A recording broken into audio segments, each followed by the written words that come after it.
जय भोले मित्रों, आप सभी का स्वागत है मेरे YouTube चैनल भोले तंत्र पर। आशा करता हूँ महादेव रुद्र की कृपा सभी पर बनी रहे। दोस्तों, आज मैं आप सभी के लिए आप ही की डिमांड पे जो काफ़ी सब्सक्राइबर बोल रहे हैं और काफ़ी लोगों के मैसेज आ रहे हैं कि गुरुजी मुझको कोई सात्विक साधना या फिर कोई ऐसी साधना बताइए जो एक आम आदमी भी कर सकता है, जैसे कि कड़ पिशाचनी वगैरह है। वो सब तो थोड़ा नुकसानदेह होती हैं और पंचांगुली तो बहुत कम ही लोग और बहुत कम ही साधक होते हैं जो उसमें सिद्धि प्रदान कर पाते हैं अपने आप को। दोस्तों, इसके लिए मैं आप सभी के लिए आज जो कड़ मातंगी जो माता है, उनकी जो देवी हैं, जो उनकी शक्ति है, उसकी साधना लेकर आया हूँ। पहले इसके बारे में दोस्तों कुछ आप लोगों को रोचक जानकारी दे दूंगा कि ये कैसे मुझको मिली, कहाँ से मिली और मैंने कैसे इनको सिद्ध किया था और कैसे मुझको लोगों के बारे में पता लगने लगा था। दोस्तों, काफ़ी लोगों का कहने का मतलब ये होता है कि गुरुजी मुझको ऐसी साधना कोई दीजिए जिससे कि मैं सामने वाले का सब कुछ बता सकूं, उसके बारे में पूरी जानकारी उसको दे सकूं, जिससे वह मतलब कहते हैं ना कि बिल्कुल चौंक जाए और मेरे चमत्कार को मानने लगे और मुझको भी मानने लगे, मेरी शक्तियों को मानने लगे। तो पर देखिए दोस्तों, मैं आपको सुझाव देता हूं कि अगर आप इस टॉपिक से लेकर अगर साधना सिद्धि के क्षेत्र में आए हैं कि आपको चमत्कार दिखाना है, आपको अपना डंका बजवाना है या फिर अपना मतलब कहने का मतलब है कि लोगों को अपना शक्ति प्रदर्शन करना है, यूँ कहें तो दोस्तों ये बहुत ही गलत है, क्योंकि शक्तियों का शक्ति प्रदर्शन बिल्कुल नहीं करना चाहिए, जिससे कि शक्ति नाराज़ तो होती हैं और वो भी अगर आप चाहेंगी तो अगर आपको छोड़कर क्षण भर में जा सकती हैं और आपको इनकी सिद्धि दोबारा प्रदान भी नहीं होगी अगर वो नाराज़ होकर चली गई। दोस्तों, इसीलिए कभी भी शक्तियों को गलत प्रयोग नहीं करना चाहिए। जिसके लिए यूज़ होना चाहिए शक्तियों के लिए, वैसे ही उनकी शक्तियों को प्रयोग किया जाना चाहिए, फालतू यूज़ नहीं किया जाना चाहिए। दोस्तों, तो वैसे ही एक साधक भाई ने मुझको मतलब बोला कि और 2-3 लोगों ने और ग्रुप में बोला कि गुरुजी कुछ ऐसी साधना बताइए। तो मैंने इसीलिए मातंगी माता के बारे में मैं आप लेके आया हूँ। देखिए दोस्तों, कड़ पिशाचिनी के बराबर ही है, पर वो थोड़ा सा उनसे 19-20 है, पर बताती बहुत अच्छा है और नए साधकों के लिए बहुत बढ़िया है। ये 3 दिन की साधना है दोस्तों, और इसमें 3 दिन के अंदर लगातार 3 दिन की अखंड ज्योत जलती है, ठीक है। और उसमें आपको मैं बताऊंगा पूरी। पहले जान लीजिए दोस्तों कि मुझे मतलब साधना कहाँ से मिली, मतलब इसके बारे में मैंने कहाँ से पता लगाया। दोस्तों, बात करते हैं यहाँ से कि मतलब जब मैं शुरुआती दौर पे था, जब शुरुआती में साधना के क्षेत्र में उतरा था, आध्यात्मिक क्षेत्र में, तब मेरे अंदर भी ऐसी इच्छा होती थी कि मैं भी लोगों का भूत भविष्य वर्तमान बता सकूं या फिर उनके बारे में बता सकूं कि तुमने फला ऐसा किया, ऐसा है, तुम्हारे पास ये है, तुम्हारे पास वो है, तुम्हारे पास इतने बच्चे, मतलब सब कुछ, मतलब एक नहीं कहते कि आदमी को चौंका देने वाली बात। तो यही मेरे अंदर भी बिल्कुल था, एक जोश था, ख्वाहिश थी कि हाँ अब तो मैं बनी जाऊँगा, अब तो मेरे गुरु भी बन गए हैं, अब तो मुझे गुरु मंत्र भी मिल गया है, अब तो मैं सब कुछ कर लूँगा।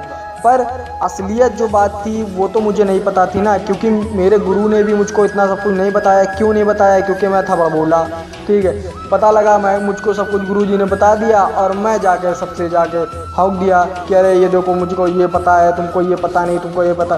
तो पहले शुरुआती में जब हम नए थे तो थोड़ा खूब उछलते थे, तो हम इतनी गंभीरता से नहीं लेते थे, क्योंकि हम जानते थे, क्योंकि हमने गुरुजी का अपना डंका देखा ही है और उनकी पावर देखी है और उनका मतलब नाम फेम सब कुछ देखा है। तो हम ये सोचते थे कि अब तो गुरु हमारे बनी गए हैं और गुरुजी ने हाथ धर ही दिया है, अब तो मुझको कोई साधक बनने से, कोई शक्ति मतलब धारण करने से कोई रोक ही नहीं सकता है। तो हम थोड़ा गंभीरता से नहीं लेते थे, मजाक में लेते थे इसको। तो फिर ये जैसे मैं धीरे धीरे उतरा, धीरे धीरे पानी की गहराई में गया और जब मैंने तैरना सीखा वहाँ पे, तब मुझको पता चला कि मैं कितने पानी में हूँ। तब मेरे आंसू छूटे, तब मैं दिन रात जब जॉब करता था बैठ के 4-4, 5-5, 6-6, 7-8 घंटे, तब मुझको पता चलता था और उसके बावजूद भी मुझे रिजल्ट नहीं मिलता था। तब मेरे मुंह से बस यही मतलब की आवाज़ निकलती थी, हे ईश्वर मेरे से क्या गलती हो रही है, ईश्वर मैंने क्या बिगाड़ा है किसी का जो मेरे से ये सिद्धि नहीं हो रही है, आप मुझसे ये चीज़ नहीं हो रही है। दोस्तों, ऐसा फिर धीरे धीरे जब गंभीरता आई, तब गुरुजी ने मुझको फिर साधना देना शुरू करा, फिर मुझको उन्होंने बताया, फिर तब मैंने थोड़ा गंभीरता ला के फिर अपने आप को अपने अंदर ही कैद करके रखा, ज़्यादा गुप्त बातें दूसरों को नहीं बताई। दोस्तों, फिर एक बार क्या हुआ था कि जब मैं अपनी एक शमशान में जाके साधना कर रहा था, सिद्धि कर रहा था, तो उस काल में मुझे साधना काल में मुझे एक अघोरी बाबा मिले थे। वो भी वहाँ पर आते थे रात में पूजा करने के लिए। तो वो थोड़ा सा वहाँ शमशान से थोड़ा सा दूर रहते थे, तो वो पहले ही आके बैठ जाते थे, अपना लोगों मतलब आते जाते देखते थे और अपना जो क्रिया होती थी, खाना पीना होता था, वो सब वहीं बैठ के खाते थे। और रात में उनका जो पूजा करने का समय होता था वो 11 से के बाद होता था, मतलब 12, 1, 2 बजे ऐसे होता था। तो मैं वहाँ पे जाता था 10 बजे करीबन, और 10 बजे जाने के बाद मुझको वो 1 घंटा पहले वहाँ पे हमेशा मिलते थे, अकेले बैठे रहते थे। तो मैं एक बार गया उनके पास, मैंने उनसे मतलब कि राम राम किया, जय भोले किया, तो उन्होंने भी तुरंत जवाब दिया और बोलने लगा वो बैठो, ये सब बातचीत करने लगे। अच्छा, वो थे अघोरी। तो मतलब उनका जो शरीर से स्मेल आना और बातचीत करना और वहाँ बैठ के गांजा पीना और मतलब हाँ नशे में रहना, धुत रहना, तो वो सब उनका कॉमन था देखिए। तो फिर मैंने पूछा कि गुरुजी क्या मतलब, फिर उनको मतलब गुरुजी मैंने बोल दिया, क्योंकि गुरु के समान है, अगर वो हमको ज्ञान दे रहा है, अगर कोई भी हमें ज्ञान दे रहा है, अगर हम उनको बदले में गुरु बोलते हैं तो कोई बुरा नहीं करते हैं, ठीक है, एक उनको सम्मान देना ही कह लीजिए एक तरीके से।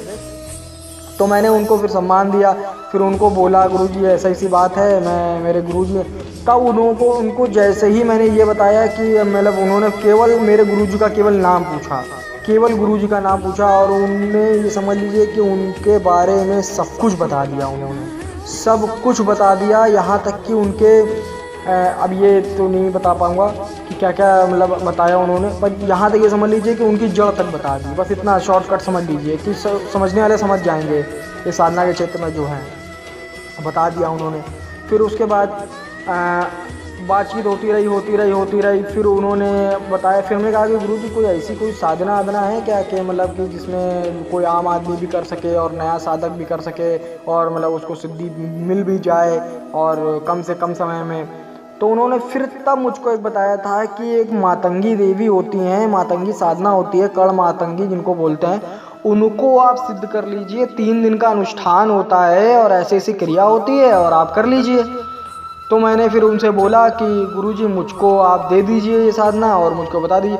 पर अच्छा बात ये थी कि पहला दिन था और हमने इतना मतलब अंदर तक उनके चले गए, बातचीत करने लगे और फिर हम उनसे साधना भी लेने लगे। तो उन्होंने फिर मना कर दिया, उन्होंने बोला कि अभी खैर अभी मेरा पूजा का समय हो रहा है, अभी आप हो जाइए और अपनी भी पूजा करिए और उसके बाद फिर कभी मिलते हैं तब देखते हैं। अच्छा, ना उनके पास मोबाइल था ना कुछ था, केवल वो बैठे हुए थे ऐसे ही, और वो पता नहीं कोई धुन गुनगुना रहे थे। फिर मैं चला गया। अच्छा, फिर मैं पूजा वूजा करके आया, फिर वहाँ से चला गया। फिर अगले दिन आया तो देखा बाबा जी है ही नहीं। 3 दिन हो गए, 4 दिन हो गए, 5 दिन हो गए, है ही नहीं बाबा जी। फिर 1 हफ्ता हो गया, 1 हफ्ते बाद फिर हमको वहाँ मिले, 1 हफ्ते बाद। और जैसे ही मैंने उनको पहले देखा तो मैं जाके सबसे पहले गया ठेके पे शराब की बोतल लेके आया, और फिर शराब की बोतल ले जाने के बाद फिर मैं उनसे मुलाकात करने गया, और जैसे ही मुलाकात करी तो उनके सामने वो बोतल ऐसे खोल कर रख दी। हमने कहा लीजिए बाबा जी प्रसाद ग्रहण करिए। तो उन्होंने फिर वो खुश हो गए, फिर उन्होंने मतलब मुस्कुराते हुए बोला कि बहुत तेज़ दिमाग के हो तुम, ऐसे उन्होंने बोला। तो उसके बाद बोले कि क्या चाहिए बताओ, अच्छा क्या चाहिए, उस दिन तुम क्या मांग रहे थे। हमने कहा बाबा जी वही मातंगी वाली जो माता का आपने जो बताया था वो मुझको दे दीजिए कृपया करके। तो उन्होंने फिर कहा चलो ठीक है, पेन पेपर निकालो और मैं बोलता जा रहा हूँ और लिखते जाओ। तब उन्होंने उसका मंत्र बताया, फिर ऐम नमः श्री कर्ण मातंगे आमोग्य सत्यवादिनी, मतलब ऐसे करके है मंत्र था पूरा। तो 1 लाइन का ही है, ज़्यादा बड़ा नहीं है। तो उन्होंने फिर इसके बारे में बताया मुझे, कह रहे थे इसको तुम सिद्ध कर लेना, और इसको सिद्ध करने के बाद इसका जो अखंड जोत जल रही होगी उसमें जो बचा तेल होगा उसको तुम अपने पूरे शरीर में, मतलब गादी में, आँख के पास, सर में और तलवे में, सब जगह रगड़ लेना, घिस लेना, ठीक है। और जब मातंगी देवी आएंगी तुमको सपने के माध्यम से वो दर्शन देंगी, सामने प्रत्यक्ष नहीं होंगी, वो सपने के माध्यम से ही आएंगी और सपने के माध्यम से ही तुम्हारे शरीर में धारण होंगी। और धारण होने के बाद ही वो आँख या कान, ठीक है, आँख कान पे ही बैठती हैं वो। और जब भी आपको कुछ पूछना होगा या होगा तो आपके दिमाग में वो ख्यालात उत्पन्न हो जाएंगे या फिर वो कान में आवाज़ आ जाएगी। ये चीज़ था। 3 दिन का अनुष्ठान है दोस्तों, इसमें अखंड ज्योत जलती है 3 दिन की, और कोई भी कर सकता है इसको, कोई भी कर सकता है, मैं बोल रहा हूँ कोई भी, कोई बड़ी बात नहीं है इसको करने के लिए। और बहुत ही सरल साधना है। और छोटे मोटे जो शास्त्री लोग होते हैं, पंडित लोग होते हैं, जो मतलब लोगों के बारे में बताते हैं, ये 4-4, 5-500 रुपये फीस लेके और डेली का साला 50-50, 60-60 हज़ार रुपये कमाते हैं लोगों का। ये सब यही साधना मातंगी माता की ही साधना करके ही बैठते हैं। दोस्तों, अगर आपको ये जानकारी अच्छी लगी हो और इस साधना को आप लोगों को चाहिए या फिर इस साधना को आपको करना है या फिर किसी प्रकार की जानकारी चाहिए या फिर हमारे जानकारी वाले ग्रुप में ऐड होना है या फिर हमसे दीक्षा लेनी है, तो दोस्तों आप सभी हमारे चैनल से जुड़कर हमें व्हाट्सअप करिए। आपको दीक्षा से लेकर